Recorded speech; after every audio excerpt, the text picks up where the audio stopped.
Is your dog biting your child, or you're worried about what might happen if they do? Well, in this video, our friend Dr. Alex from the Our Pets Health YouTube channel comes back on to give us 6 strategies for how to prevent your dog from biting your child. So make sure you stick with us to the end. Hi, I'm Dan, and welcome to Parent Pacifier, where my wife Amanda and I help save you time and headaches with baby product reviews and parenting tip videos just like this one. So if you're new here, consider subscribing and hitting that bell icon so that you never miss a video. With that said, I've got a quick question for you. What are your biggest concerns about your dog biting your child? Or are they actually biting your child? Let us know and have a conversation in the comments below. Dr. Alex, all yours. Hi, so big thanks to Dan for inviting me back on Parent Pacifier to talk to you today about how to stop your dog from biting your child. Now that might be your baby when you first bring them home, it might be your toddler, or it might be your child as they get older. It's really a very important topic. But first, for those of you who don't know me, my name's Dr. Alex and I run the website ourpetshealth.com and the YouTube channel Our Pets Health, where my aim is to help you and your pet to live a healthier, happier life. So if you've got a pet, I'd certainly love to have you come visit. But for now, I want to talk about this very important subject. Now, as well as a vet, I'm also a father with 2 young children, and I know how unpredictable and how curious they can be. And that means that if you have a dog and your children are the same, which I'm sure they will be, it's really important to prevent them getting bitten by your family dog. And you might think that that's never going to happen to you. You might think that your dog is the cruisiest, the nicest, the friendliest dog in the whole world. But if I tell you that over 70% of dog bites on children is due to a dog that they know and that they love, then that might change your mind. So I've got 6 steps today to help you prevent your dog from biting your child. And step number 1 is to socialize your dog or puppy. Now, ideally, this is going to be at an early age. So when you first get your puppy, you'll introduce them to babies, to toddlers. You'll go around to your friends, your family who have got young babies or young children, and you'll introduce your puppy to them.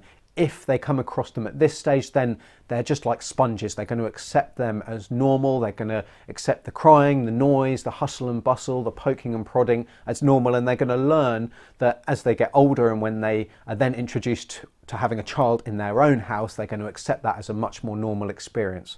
Now, if you've got an older dog, then we can still do this socialization process. It's just going to take longer. It's going to take a few more introductions to these situations for them to accept that. And we may need to start off a little bit more gradually. So that might be just introducing them to kind of being in the same room as a baby, to being in the same room as a toddler without any specific interaction to start with. And then gradually as time goes on, just increase that level of interaction, increase the noise that they're subjected to.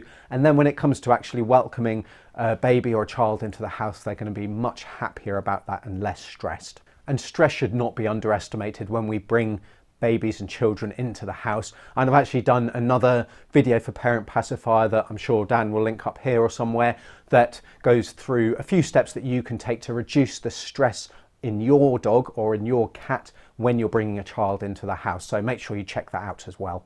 Okay, so my second step to prevent bites is to learn some dog body language. Now, if you spent any time on YouTube, on Facebook, and you've seen videos of babies and toddlers playing or interacting with other dogs, it's incredible how scary that can actually be to someone who is able to read the body language of a dog. Oftentimes we think of these behaviors as cute, but actually we're putting our dogs under a huge amount of stress, and many times we're actually setting them up to fail. It wouldn't be surprising if these dogs bit the child, and it's amazing that they don't in many cases. So yawning, lip smacking, wide staring eyes, the ears held back, or even just really erect and upright facing towards the child. Pressed flat against the head is another thing, trying to back away. These are all things that signs that dogs will be giving us that they're really not happy with the situation, they're really not comfortable.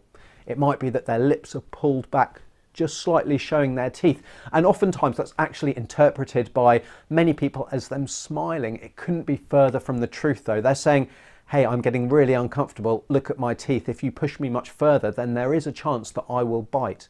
So dogs very rarely go from being perfectly happy to biting. They escalate their behaviour, to try and give warnings, to try and let us know that they're not happy, it's only when things get really bad, you know, it might be that they start growling, and then that's even ignored, and then they'll bite. Now, that brings me on to growling. If your dog growls, do not tell them off. They are trying to communicate with you. And that's very important, because what can happen if you've got a dog who is growling, who is expressing themselves, who is expressing the fact that they're not happy, and you tell them off. That's when we get the danger of a dog going, well, I'm not going to growl because I get told off and shouted and excluded all the time. I'm going to stop growling and I'm just going to go straight to biting. And so it's not their fault again, it's ours. We really need to learn to read their body language. Okay, so step 3 is to always supervise your dog and your child when they're together. And this is active supervision. So if you're in the kitchen and you know you're keeping an ear out for your child and your dog in the other room, that's not active supervision. There's no way that you are going to be able to detect a situation that is getting out of hand. Now, obviously, this step is only really of use if you're actually able to read your dog's body language and to intervene accordingly. But active supervision really is very important, and that goes for babies, for young toddlers, and even children as they get older. I would say, you know, children even as old as 7 or 8 should always be supervised, because you never quite know what they're going to get up to or what bright idea they have that your dog may take objection to. Okay, and that brings me on nicely to step number 4, which is to start teaching your child from a very early age to be gentle with your dog, to respect their space, to respect their possessions, and to just really behave nicely with them. So it's not rocket science. Dogs don't like their tails being pulled. They don't like having their ears tugged. Small dogs often don't like being picked up. Big dogs and small dogs don't like being kind of cuddled really tightly, or having your child kind of just lay right on top of them. It's amazing what, as I've said before, it's amazing what our dogs will put up with before they go to bite. But just learning to respect our pets can make a huge difference. Food and meal times is another really important thing. We should be teaching our children when they're very young to never go and interrupt your dog when they're eating. Certainly never try and take food away from them. I mean, it's a good thing to train your dog to be happy with having food taken from them, but we should definitely be teaching our children to never do that. We should never be teasing them with food, because that's just really setting them up for failure, like I've said before. We should also respect them when they're asleep or when they're resting. If you're fast asleep and you get woken up by being jumped on, that fright can cause a real defensive reaction, and for dogs that's biting.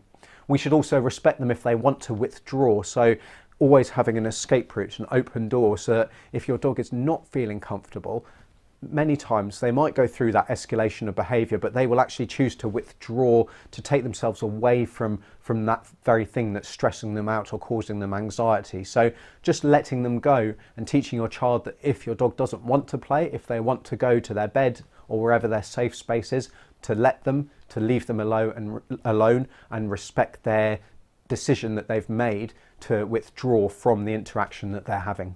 Okay, so that kind of went through my last 2 tips as well. So to just summarise for you, my first step is to socialise your dog, ideally at an early age when they're a puppy, but that can be done at any age, as long as it's done early in older dogs. So if you know that you're expecting a baby, and presumably you will for some months before, starting really a long time in advance and just slowly building up. So the second step was to learn dog body language. They really do give us so many clues, and if we learn to read that, we can prevent so many dog bites and so many accidental injuries that are no fault of your dog. Step 3 was to always supervise your dog and child when they're together, from an early age right up until they're maybe about 7 or 8. It's obviously important here to learn your dog body language as well. Step 4 was to teach your child from a young age to always be gentle with your dog. Don't pull tails.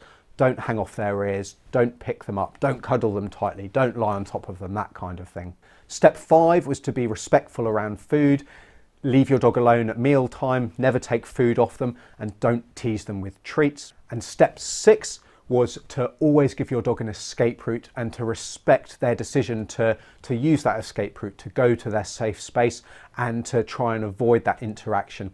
Respect their decision and make sure that your child leaves them alone when they're resting or when they're hiding or when they're in their bed and their safe space. Okay, so I hope those tips help and they give you a few ideas for how to prevent your child getting bitten by your dog.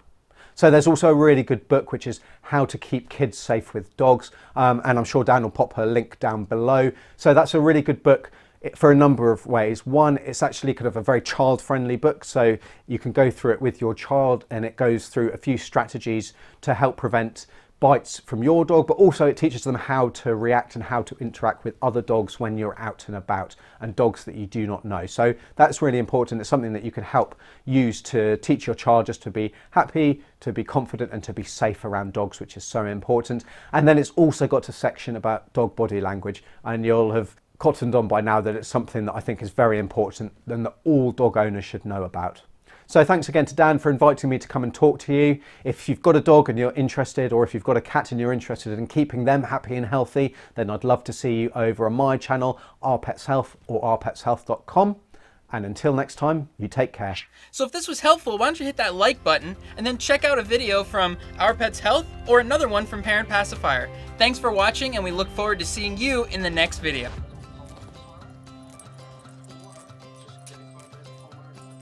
Come on. Come on.